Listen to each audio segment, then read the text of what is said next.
ငါ့ကိ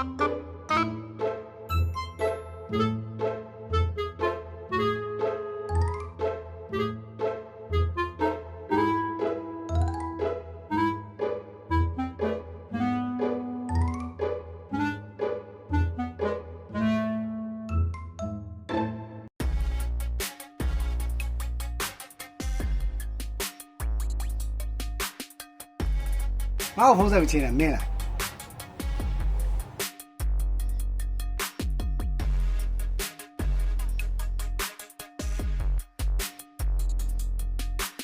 စိုးစမ်းမအောင်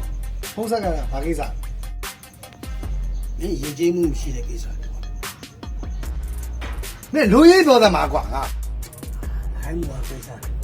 အွန်လိုင်းပြတ်မင်းငါတဲ့ထားတဲ့ပို့ကိုကျင်ပြီးတော့ဒီ credit လေးကိုပေးသလားဟောကွာကောင်းရိုက်ခွဲပလိုက်မယ်နင်ရှင်းရှင်းပြောလေဒဲပြောသားမှာနင်ယောက်ျားမဟုတ်လားယောက်မင်းမိုင်ဒေးမှာတင်ထားတဲ့ကောင်မလေးပုံမှာကားကောင်မလေးကကြီးစားပုံကွာရေတော့သမီးသားရောကွာ哎呦我的妈！